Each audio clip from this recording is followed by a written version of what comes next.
Hello and welcome back to Lives Among Us, a show right here in Plano where we talk to the people worth talking to right here in our town. I'm your host, Dan Greer, and with us this month is the president and founder of Second Chance SPCA right here in Plano, and Bracken. Thank you, Dan. And thank you for joining us. How are you? Absolutely, very well. How are you? Good, good. Hands down, one of my favorite organizations in the world. And my hope today is that at the other side of this, some people know why that is and some more about the people behind Second Chance SPCA. But before we get there, if you would, tell us just a little bit about your organization. Where's it located? What's going on there? How long have we been around? Sure. Second Chance SPCA is on 1700 J Avenue in Plano. I'm proud to say that we're there because we haven't been there very long.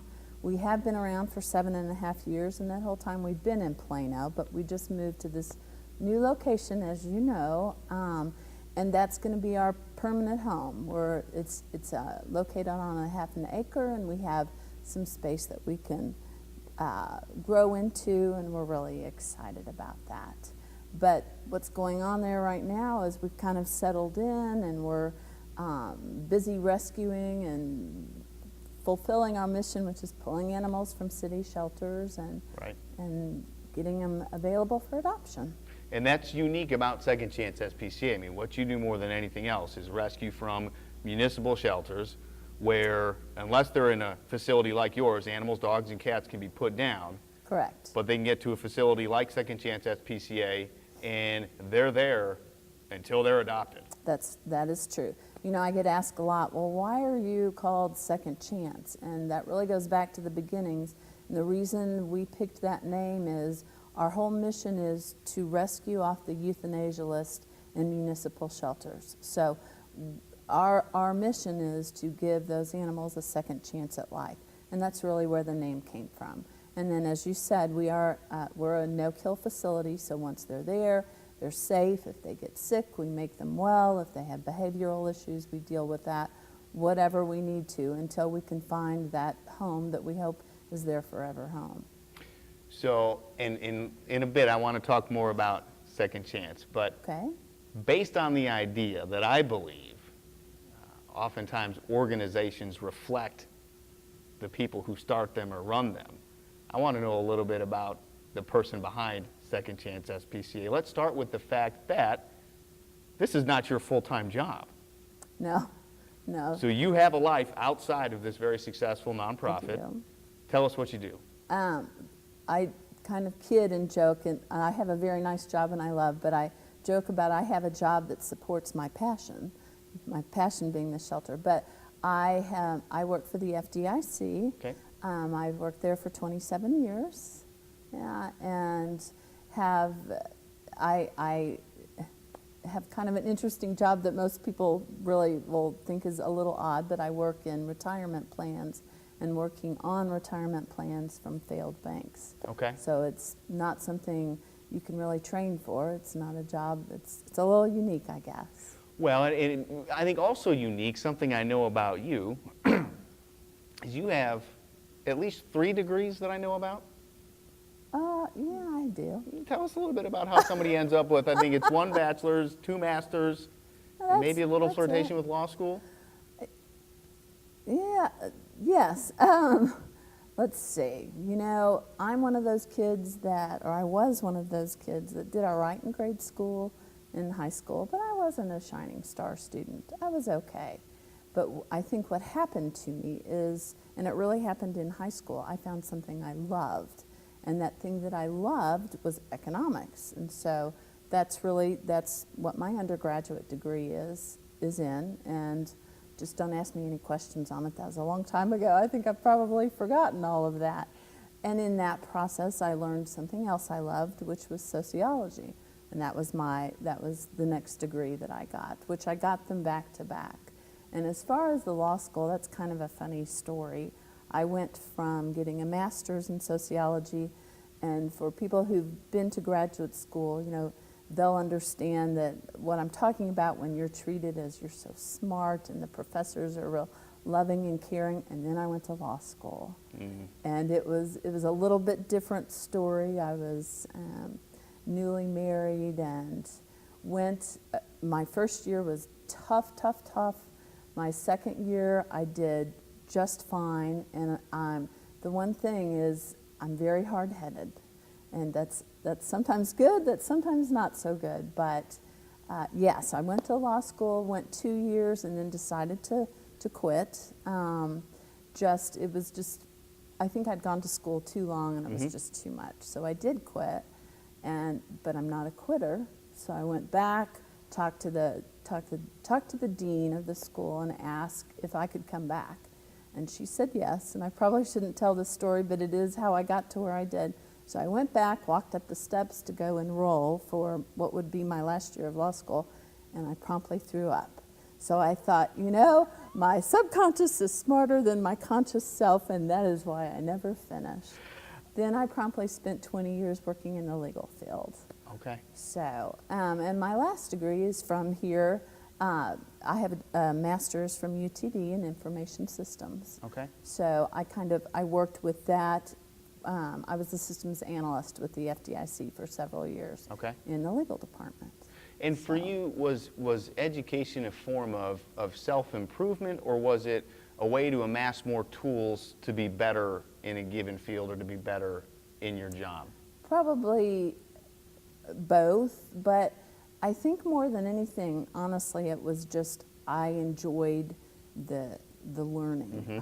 And I really did I loved the learning aspect of law school. And I've been asked, do you ever regret that you didn't finish? And I absolutely don't regret that I went, because I've learned things there that I've used throughout my life. And that's true with my other degrees. I think it was more for what I got out of it, what I learned from it, than so much changing my job. My job seems to have changed more with the education, or I've gotten the education to kind of be behind it, not the other other way around. Interesting. I said that very clearly. No, I think I understand what you're saying, but I think the point would be maybe oftentimes if we're lucky enough to find a field of study that we enjoy and we immerse ourselves in that, without intentionally directing ourselves to one field or another, we may find that we amass a skill set or have an interest that takes us down a road professionally that otherwise we never would have just been able to say, hey, in 10 years I want to do this. That's true. So interesting. What do you think it was about sociology that captured your attention so much? Just the whole why people do what they do, and group behaviors and group dynamics. That's the part that really interested me. One of my favorite classes in graduate school was revolutions, and the whole dynamics behind what causes a revolution and how people behave. Interesting. Speaking of why people do what they do, I think there's a lot of people who would wonder why a professional in the financial community ends up running and founding a no-kill shelter. So could you take us back to the beginning of how this all started, particularly maybe not Second Chance SPCA, but you just getting involved with rescue? Animals have always been a part of my life. I have always loved them, always, and I have always had a pet of some sort. But it was, I guess, I had to make it to my 40s to figure out that it was way more than a passion. It was really, I really believe I'm doing what I'm supposed to be doing. I just didn't know it for a long time. But how I initially got involved was something as simple as watching a news story about a rescue group that really wasn't a rescue group. They were more like hoarders. But anyway, there was an organization here that rescued from this supposed rescue group, and they were deplorable conditions. They rescued 150 animals from these folks that were holding themselves out as a rescue. And that just shocked me, and I remember seeing the pictures, and I was talking to a coworker who also talked about loving dogs. I said, we need to go volunteer. And volunteering is something I grew up with. That's another thing. That was just a given. You should always be volunteering, doing something. Can I interrupt? Sure. Where did that come from? That definitely came from my mother. How so? She was always doing something, whether it be running the church bazaar, or taking care of the neighbors, or dressing up as a clown. This is something she did when she was in her 60s. She would dress up as a clown and go to the local businesses to take homemade cookies. Just not anything specific, but always something. There was always something that she was doing, and that was just instilled in us as kids. More because you observed it, or more because it was espoused, stated something we should do? No, we weren't instructed. It was just a natural, that's what, we saw. And my sisters, I have two sisters, they learned the same thing. Right. They've done the same thing, and don't really even realize you're doing it until you're an adult and you look back and go, oh, yeah, that was probably kind of weird for me to have a Girl Scout troop or a Brownie troop when I was in college. But, I knew there was a need, and they did it, and I loved, kids, and so it was a natural thing for me to do. But now I forgot exactly where we were going. Oh, with how I got involved. Right. So I saw the show, decided to volunteer, and started volunteering for a local organization not too far from my house. And my kids were just starting to go off to college, so I felt like I had a little more time. So I was only going to volunteer for 2 hours a week on Sundays. And I did that. I probably did that for a few months. And then a few more hours, and I did that for a couple of years, where I ended up getting very involved in that organization. Okay. But what happened, and this is really how Second Chance came about, was that particular organization where I was volunteering, they were turning over the shelter to animal control. So it was no longer going to be a rescue organization. Okay. And we pushed and pleaded. So that's an important distinction. So Yes. they were going to go from an organization essentially with a no-kill policy to one. It was a rescue. It wasn't a no-kill, but Okay. it was a rescue. Okay. But rescue is completely different from municipal shelters. Okay. So, and because in a municipal shelter, it's a fairly defined, fairly objective, emotionless kill policy. Well, what it is, cities are required to take in animals from their citizens. And it's not that they ever want to euthanize, and I can tell you, having worked with them for years, they work very hard to not do that. Right. But in the end, you only have so many spaces, and if people are bringing them in, they have to come out. Right. And they can go out through adoption, through rescue, but when the inn is full, Right. they have to make space. Okay. So that had not been what it was. It hadn't been a municipal shelter. Right. It was going to be. Changing to a municipal shelter. Okay. So we asked and said, well, open up a shelter out here. And for a while we thought that was going to happen. And in the end, they brought us in and said, nope, it's not going to happen. And that's where I guess that hard-headedness came in, because pretty much I was just a volunteer, and I'd fostered and I'd, done things, but I'd really not, I was a volunteer. And I said, okay, well then we'll do it ourselves. And that's literally what we did. I brought in a few other people, because this was a tiny little place. There were only 5 of us that volunteered, and 3 of us sat down at my kitchen table week after week and said, we'll do this. And, I had a little bit of legal background, just enough to probably be dangerous, because I was able to incorporate us, set up the bylaws, get all that going. And it went from there. And how long ago was this? We actually were incorporated in August of 2005. Okay. And in March of 2006, and this never happens, we had a shelter. That's really kind of a neat thing too.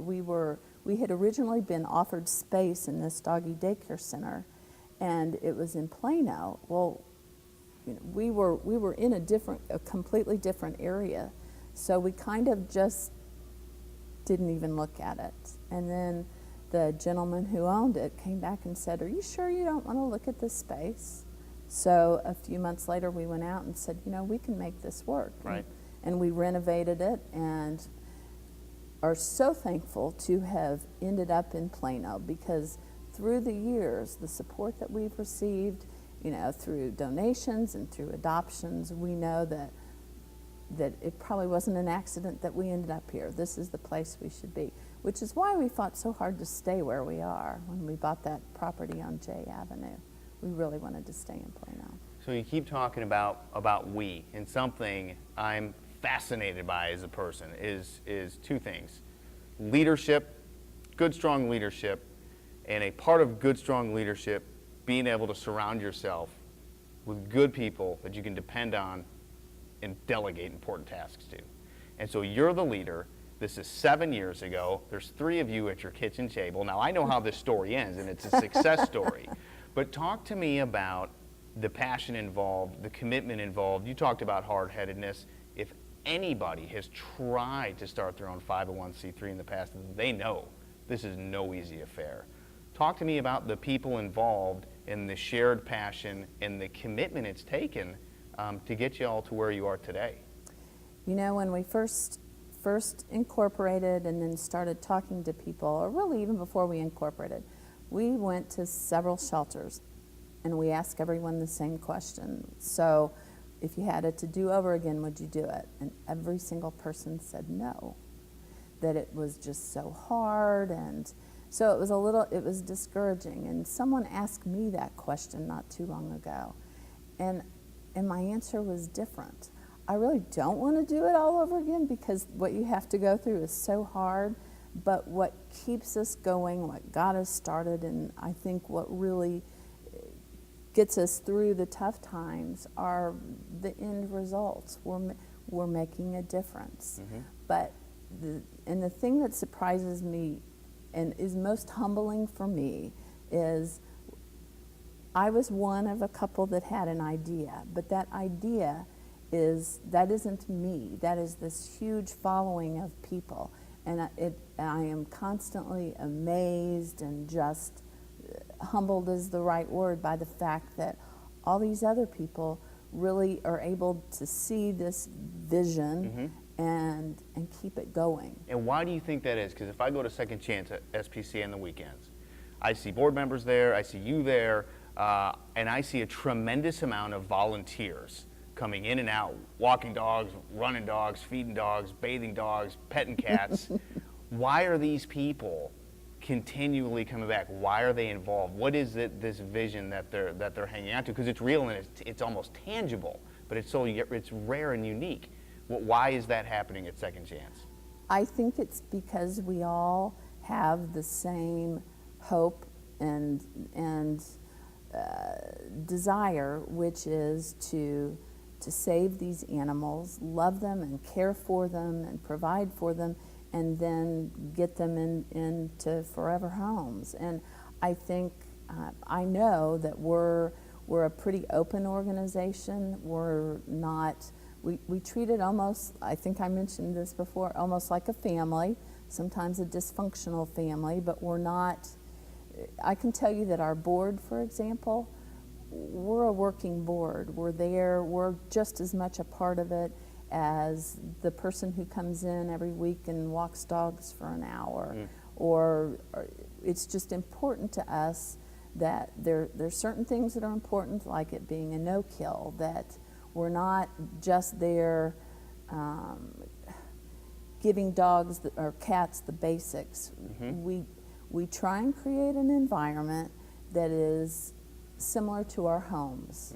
You can walk in on any day and see someone sitting down with a dog in her lap just playing. It's not just about giving them the basics. And I think the people who volunteer there, who have kept it going for so long, I think that's also true not of our donors and of our adopters. I think they agree with that concept and appreciate that and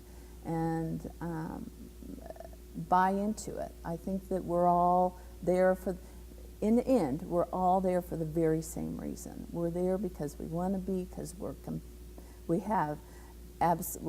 passionate about the animals and trying to do the right thing.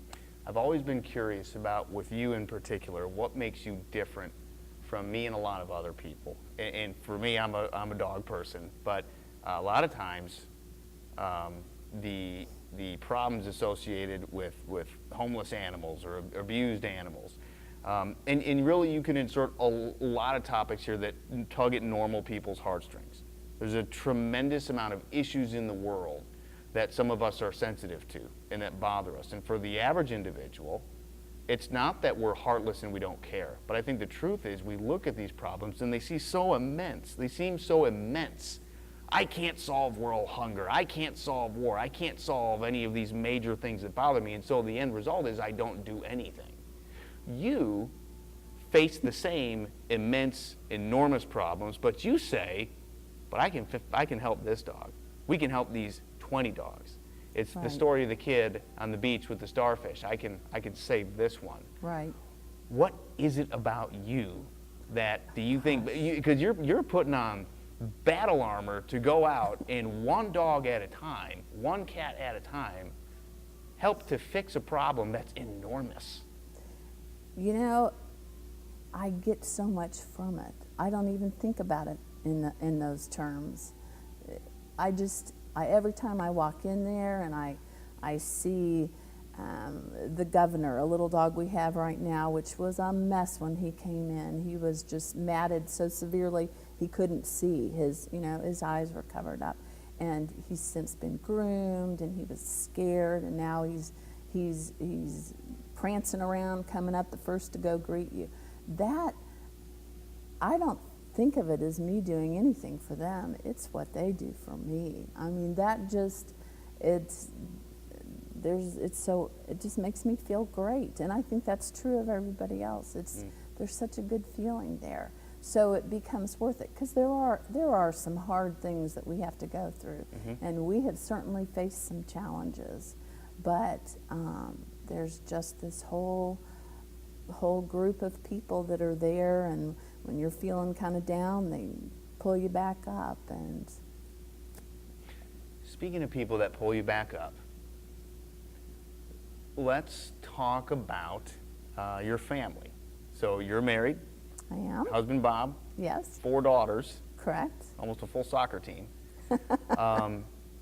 Has this been a family affair? I don't know how it could not be a family affair. It absolutely is. And I am so blessed to have such awesome children and a wonderful husband. And people ask me frequently, is he involved? And he's involved. He is the one that's there when I'm at the shelter taking care of the foster dog, or, he has been very supportive, as are my children, very supportive of it. And they have helped they're there. Gosh, we've given up holidays where my whole family's gone over just so the shelter cleaners could be off. We've been there cleaning the shelter, taking care of the dogs, doing whatever. And as I mentioned to you, that I'm very fortunate because there aren't very many men who would probably tolerate what mine puts up with. And he loves animals. He's the first to, greet the new foster and have him in his lap. And if I weren't with this husband, I wouldn't be doing what I'm doing, and I know that. And I think that's important. The only other point of comparison I have, and we talked about this before, is, and I think sometimes people don't know this, if one person joins the military, so did their spouse. And if that's not understood, then that's either a military career that's going to end early or a marriage that's going to end early. And I think it's very interesting to compare the nonprofit world with the military, but I think it's important for anybody out there who's either involved or thinking about getting involved in a leadership role for nonprofits. For you, it's been a family affair, and is it safe to say that without a supportive spouse, maybe you wouldn't have been able to have been as involved as you've been? No question. Okay. He really has to be tolerant, because there are times it takes a ton of time and effort, and he's very tolerant, and supportive. Yeah. As you look back you know, we talked earlier, there's such a large amount of new startup nonprofits, and they're started with the best intentions and a tremendous amount of passion and hope and goodwill, and so few of them make it past that 1 year mark. You know, as you look back, and I assume you'll admit you didn't have the playbook figured out going into this. Oh, no. But if you could share any advice back for somebody who has a passion, and maybe they're hard-headed like you, what's the advice you give to somebody? Gosh, surround yourself with like-minded people that are positive and willing to just keep working at it. Okay. And that comes back to that. I feel so fortunate to have such a big support structure. And it's happened along the way. You know, we started as a small core of people, and the players have changed. Some of the original players are still there, but not all of them. And you know, we have a really strong volunteer base. Okay. We have over 125 people, which, you know, you saw the old shelter, it was 2 rooms. That's a lot of people. Not that they're all there at the same time, but I think it's figuring out what you believe in, what you want to do, and staying true to that, and just fighting your way through. And if it's meant to be, it will be. And my accountant, my CFO that sits on the board, hates it when I say this, but I say this, and I've said it for years, and I'm going to continue saying it. She likes this part. We've always operated in the black, but she doesn't like this part. As we're looking at things and their expenses and all kinds of money, my position has been, it will come. I don't know where it will come from, but there will be a way. And I think you have to believe that. I think you have to be able to be a little bit of a risk taker, but you have to believe it. And it always has. One of the greatest feelings I think we can have as people is to look somebody else in the eye and to, in a very, very heartfelt way, say, how can I help? How can people help Second Chance SPCA? What's most helpful to you and your organization? Well, since we're a volunteer-based organization, almost everything there, all the different functions that are done by volunteers. That's always the first thing. We can always use more volunteers. I mean, and I think that people really don't even realize what all that covers. There are people who want to help, and I've met them along the way, that don't necessarily want to be at the shelter. And I would say to you that that's okay. There are other functions. We have a web page. We have someone who never comes to the shelter, but she donates her time for the web page. We have people in the background writing thank you notes and just things like that. But so volunteers, that's the big thing. Unfortunately, one of our other big things, and it's like most other nonprofits, is funding. Sure. And we are privately funded. Because we are an SPCA, a lot of people think that we're related to others, like the ASPCA in New York, awesome organization, but that is a New York-based organization. Right. And so we don't get funding from them or any other SPCA. We are privately funded, and so that's donations, fundraising, and our adoption fees help a little bit. Right. So donations are always great. That's helpful. And then I guess in terms of things that would help us, this is kind of a bigger picture, but just education and learning about why we need to be doing what we're doing. Right. Because my biggest hope, my greatest wish would be for there not to be a need for us to do what we're doing anymore. That would be terrific. And I mean, I've learned myself. I've done things in my earlier years that I would not do now because of the things I know. Right. Things I know about dogs having puppies and having too many. We have way more dogs than we have adopters, Right. you know.